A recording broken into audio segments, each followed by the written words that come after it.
Lecture 24 linear algebra. It is very important lecture. इसमें हम देखेंगे ग्राम स्मिथ ऑर्थोगोनलाइजेशन प्रोसेस और उसके एग्जांपल्स डिस्कस करेंगे।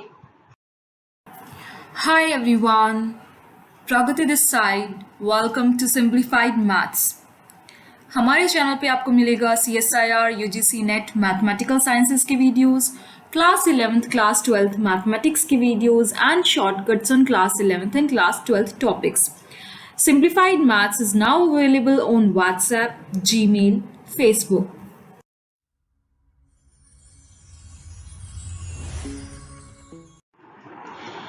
उससे पहले हमें जानना जरूरी है ऑर्थोनॉर्मल सेट्स क्या होते हैं।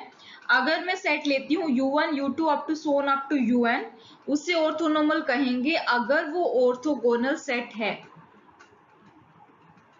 दैट इज UI और UJ का अगर हम इनर प्रोडक्ट डिफाइन करें वो 0i for i not equals to j और 1i for i equals to j for each UI, जिसकी लेंथ है 1। और हम कह सकते हैं जो नॉर्म है UI that is 1 for all i goes from 1 to n। ये कुछ इंपॉर्टेंट नोट्स हैं, just have a look. Her orthogonal set of non zero vectors हमारा लीनियरली इंडिपेंडेंट होगा। अगर n मेरे नॉन जीरो वेक्टर्स हैं ऑर्थोगोनल सेट के, तो वो बेसिस बनाएंगे Vn में vector space has dimension n। जो ऑर्थोनॉर्मल सेट है वो हमेशा ऑब्टेन कर सकते हैं हम फ्रॉम ऑर्थोगोनल सेट। ये एग्जांपल में हम देखेंगे ऑफ नॉन जीरो वेक्टर्स कैसे करेंगे, बाय नॉर्मलाइजिंग ईच वेक्टर। ठीक है, तो ये एग्जांपल से क्लियर हो जाएगा कैसे ऑर्थोगोनल सेट से हम ऑर्थोनॉर्मल सेट ऑब्टेन कर सकते हैं। जो मैक्सिमल ऑर्थोनॉर्मल सेट होता है किसी भी इनर प्रोडक्ट स्पेस का, उसको हम कहते हैं complete orthonormal set. Next, Gram Schmidt orthogonalization process. It is very important in every expect.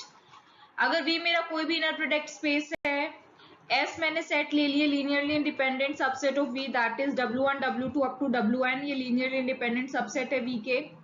S dash मैंने डिफाइन किया है V1 V2 up to Son up to VN, जहां पे जो V1 है वो W1 के इक्वल होगा। ये चीज याद रखना, आपको क्वेश्चन में जो वेक्टर्स गिवन होंगे वो W1 W2 up to Son up to WN given होंगे, आपको फाइंड आउट करने होंगे V1 V2 up to Son up to VN, और हर क्वेश्चन में जो V1 है वो W1 के इक्वल होगा।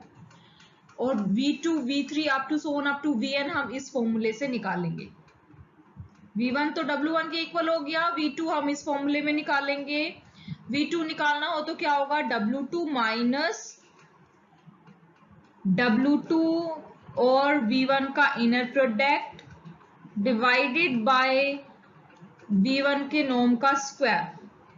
मीन्स अगर मुझे V2 निकालना होगा तो क्या हो जाएगा, by this formula W2 minus W2 का transpose into V1 divided by V1 का ट्रांसपोज इनटू V1 और यहाँ पे इस पूरे का V1। ठीक है, क्वेश्चन से क्लियर हो जाएगा। अगर मुझे V3 निकालना होगा तो मैं क्या करूंगी,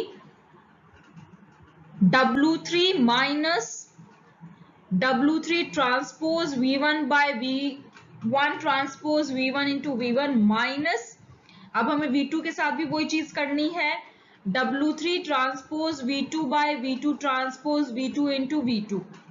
ठीक है, इस फॉर्मूले में जस्ट हमें डालना है। W3 होगा तो हमारी W3 माइनस 2 क्वांटिटी आएंगी, V2 निकालना है तो W2 माइनस 1 क्वांटिटी आएगी एंड सो ऑन। ये क्वेश्चन से क्लियर हो जाएगा। जो S डैश है इज एन ऑर्थोगोनल सेट आ जाएगा of non zero vectors, right. Span of S dash equals to span of S होगा। क्वेश्चन R4 की बात कर रहे हैं, तो R4 की बात कर रहे हैं तो W1 contains 4 rows and 1 column. So W1 क्या होगा, अगर मैंने लिया है W1 ये, W2 ये लिया है, W3 ये लिया है, देन W1, W2, W3 जो लीनियरली इंडिपेंडेंट होंगे, ग्राम स्मिथ में यही डेफिनेशन थी, जो हम एस सेट लेंगे वो लीनियरली इंडिपेंडेंट होंगे। अब हमें ग्राम स्मिथ प्रोसेस का यूज करके सबसे पहले तो ऑर्थोगोनल सेट निकालने हैं, that is V1, V2, V3 निकालने हैं। जितने S में सेट होंगे उतने ही S डैश में सेट होंगे। अगर S के W1, W2, W3 गिवन है तो S डैश में कितने होंगे? V1, V2, V3। पहले V1, V2, V3 निकालो, दैट इज ऑर्थोगोनल वेक्टर्स निकालो, उसके बाद इसे नॉर्मलाइज करो टू ऑब्टेन ऑर्थोनॉर्मल सेट। ठीक है, यही हमने नोट में देखा था। हर ऑर्थोगोनल वेक्टर्स की हेल्प से हम ऑर्थोनॉर्मल सेट निकाल सकते हैं। ठीक है, तो सबसे पहले ग्राम स्मिथ में क्या था, जो V1 है वो W1 के इक्वल होगा। सो W1 मेरा ये है, V1 हमारा ये हो गया। अब V2 निकालने के लिए क्या करना था, W2 फॉर्मूले में डालो, W2 minus W2 transpose V1 by V1 transpose V1 into V1। ठीक है, सबकी वैल्यू डाल दी। ये है W2, ऊपर देखो क्वेश्चन में गिवन है आपको, दिस इज ट्रांसपोज में रोज कॉलम में चेंज हो गई। ये V1 है, ये V1 ट्रांसपोज, ये V1, ये V1। ठीक है, सो W2 एज इट इज। आप देखो इन दोनों को मल्टीप्लाई करो,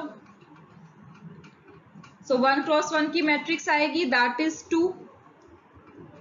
सिमिलरली इन दोनों को मल्टीप्लाई करो, 1 क्रॉस 1 की मैट्रिक्स आएगी, दैट इज 2। मैं ये मान के चल रही हूँ आपको मैट्रिक्स मल्टीप्लिकेशन आता है, नहीं आता तो refer to class 12th matrices. And this V1 as it is. 1 से 1 कैंसिल, दोनों मैट्रिक्स को मैंने सब्ट्रैक्ट कर दिया। सो मुझे V2 की वैल्यू मिल गई। अब V3 की वैल्यू निकालेंगे। V3 के लिए फॉर्मूले में सब्स्टिट्यूट किया ग्राम स्मिथ प्रोसेस वाले। सो ये आ गया मेरा फॉर्मूला, जस्ट वैल्यू सब्स्टिट्यूट करनी है। W3 मुझे गिवन था, उसका ट्रांसपोज लिया, देन V2 वाले लिख लिए, V2 ट्रांसपोज लिख लिया, माइनस ये वाला भी करेंगे हम। ठीक है, W3 में हम V1 के साथ और V2 के साथ कंबाइन करके करते हैं। सो जस्ट फॉर्मूले में वैल्यूज पुट किए एंड सॉल्व किया है। ठीक है, ये सॉल्व किया, जस्ट मैट्रिक्स मल्टीप्लिकेशन की है, just have a look. So I got this answer V3। अब मुझे ऑर्थोगोनल सेट मिल गया, V1, V2, V3 मिल गए। अब इनकी हेल्प से मैं निकाल सकती हूँ ऑर्थोनॉर्मल सेट। ऑर्थोनॉर्मल सेट क्या होगा, अगर V1 की बात करूंगी तो ऑर्थोनॉर्मल सेट ऑफ V1 क्या होगा। अगर V3 की बात करते हैं, V3 वाला पेज ओपन है, सो क्या होगा, 1 over under root 1 square plus 0 square plus 1 square plus 0 square into V3। देखिए ये जो वेक्टर्स हमने निकाले V1, V2, V3, ये ऑर्थोनॉर्मल बेसिस बनाएंगे, नॉर्मलाइज्ड कर सकते हैं उनको। ऑर्थोनॉर्मल बेसिस को मैंने U1, U2, U3 से डिनोट किया है। सो U1 क्या आ जाएगा, V1 bye norm of V1। U2 क्या आ जाएगा, V2 bye norm of V2। U3 क्या आ जाएगा, V3 bye norm of V3। अब V1 मेरा ये था, सो नॉर्म ऑफ V1 मतलब under root of all these quantities, under root of 1 square plus 0 square plus 1 square plus 0 square, that is under root 2। V2 क्या हो जाएगा, 0 square plus 1 square plus 0 square plus 1 square. Norm of V2 निकाल लिया, 1 by under root 2 आ गया, norm of V2 आ गया under root 2। Norm निकालने के लिए क्या कर दे, जो भी हमें क्वांटिटीज गिवन है उसका अंडर रूट लो और हर क्वांटिटी का स्क्वायर करके ऐड कर दो, राइट। U3 के लिए V3 लिख लिया and norm of this, norm of V3 क्या होगा, under root of minus 1 square plus 0 square plus 1 square plus 0 square. So आ गए, ये हमारे ऑर्थोनॉर्मल बेसिस हैं। अब next question, question number 2, do it yourself. इसमें आपको W1, W2 गिवन है। हमने जो क्वेश्चन डिस्कस किया उसमें W1, W2, W3 गिवन थे, तो मुझे V1, V2, V3 निकालना था। इसमें सिर्फ W1, W2 गिवन है, आपको V1, V2 निकालना है। V1 तो क्या हो जाएगा, W1 ओनली, V2 निकालना है सिर्फ। ठीक है, ऑर्थोनॉर्मल बेसिस आ जाएंगे तो U1, U2 आप निकाल लोगे। ऑर्थोनॉर्मल बेसिस, ऑर्थोगोनल निकालो पहले V1, V2, फिर ऑर्थोनॉर्मल निकालो U1, U2 and tell me your answer. आज की इस वीडियो में बस इतना ही। कैसी लगी आपको मेरी वीडियो जरूर बताएं। We are now available. Simplified Maths is now available on WhatsApp. So you can ask your doubts there. Till then, bye bye. See you.